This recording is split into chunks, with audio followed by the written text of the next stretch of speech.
Não se pode, volto a repetir, usar prisão provisória para obter delação premiada. Isso é tortura em qualquer lugar do mundo. E é preciso deixar isso muito claro. E isso é um vilipêndio à nossa história constitucional e à história constitucional de qualquer país do mundo. Não se pode usar a prisão provisória de forma trêfega para satisfazer algum tipo de perversão pessoal. Não se pode. Não se pode usar prisão provisória, já disse isso na segunda turma, de velhos, idosos, octogenários, para satisfazer perversão pessoal. Gilmar Mendes telefonou espontaneamente para Silval Barbosa, ex-governador do Mato Grosso, que fora preso horas antes em flagrante na Operação Ararate. Neste telefonema, Gilmar Mendes estava hipotecando-lhe solidariedade e prometendo interceder ao seu favor junto ao ministro Dias Toffoli, que relatava um inquérito. Silval é, nas palavras do ministro Fux, o protagonista de uma delação monstruosa. Gilmar Mendes votou contra a prisão do secretário da Casa Civil e da Fazenda deste mesmo ex-governador. Éder Moraes Dias, segundo a Polícia Federal, foi o principal operador do esquema de corrupção descoberto na Operação Ararate. Gilmar Mendes teve inúmeros encontros privados com o presidente interino Michel Temer, fora da agenda oficial, alegando velha amizade e, ainda assim, com voto de Minerva no TSE. Absolveu a chapa Dilma Temer de abuso de poder político e econômico na última campanha, de maneira a preservar o mandato do amigo.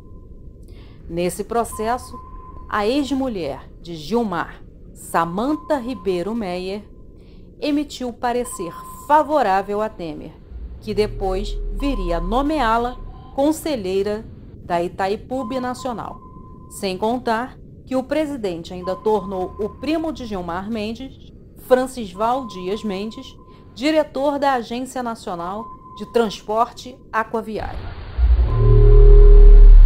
Gilmar Mendes, agindo como verdadeiro soldado do PSDB, a despeito de ser relator de 4 entre 9 inquéritos contra Aécio Neves, aceitou o pedido deste para convencer o senador Flecha Ribeiro a seguir determinada orientação no tocante a projeto de lei de abuso de autoridade.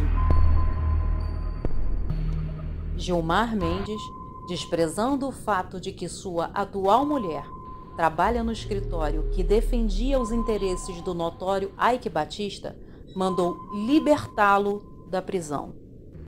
Gilmar Mendes, por 3 vezes, livrou do cárcere Jacob Barata Filho, milionário do setor de transportes do Rio de Janeiro, cuja filha casou-se com o sobrinho de Guiomar Mendes, ex-mulher do ministro.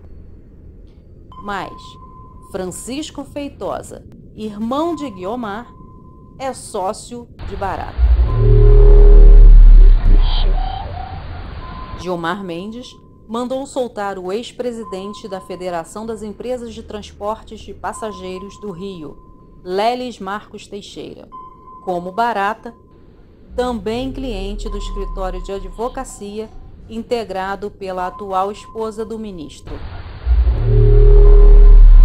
Gilmar Mendes votou no processo de anulação da delação premiada dos proprietários do grupo JF, a despeito de a JBS haver patrocinado com mais de 2 milhões de reais eventos do IDP, Instituto de Direito Público, a empresa da qual o ministro Gilmar Mendes é sócio. Gilmar determinou a soltura do ex-presidente da Assembleia Legislativa do Mato Grosso, José Riva, conhecido como o Rei da Ficha Suja no Brasil, que foi defendido por Rodrigo Mudrovich, não só professor do IDP, mas também advogado do ministro em outra causa.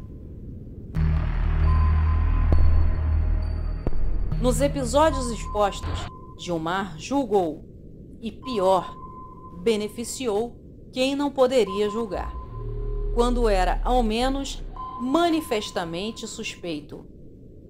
Gilmar Mendes, sem qualquer pejo, exerceu a atividade político-partidária. Gilmar Mendes, enfim, procedeu de modo incompatível com a honra, a dignidade e o decoro de suas funções. Por isso, pedimos o impedimento deste cidadão de suas funções imediatamente. Gilmar Mendes, carinhosamente chamado por nós aqui de El Libertador, está na corda bamba. Por quê? O advogado Modesto Carvalhosa apresentou mais um pedido, não o primeiro, de impeachment contra o ministro do Supremo.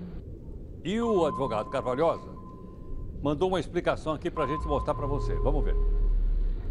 Meu caro Heródoto, hoje às 11 horas da manhã, protocolamos na secretaria, na mesa do Senado, um pedido de impeachment contra o ministro Gilmar Mendes, fundado em 32 casos que reputamos sejam objeto de uma indagação do Senado sobre a existência de crime de responsabilidade no exercício das funções de ministro daquela corte.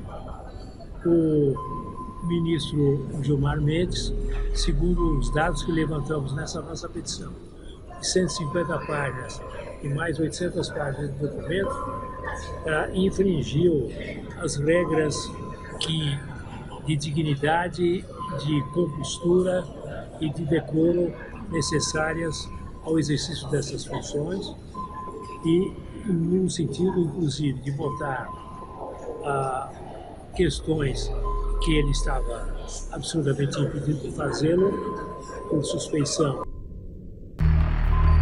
Se você concorda com o impeachment do ministro Gilmar Mendes, assine o abaixo-assinado em www.unec.org.br.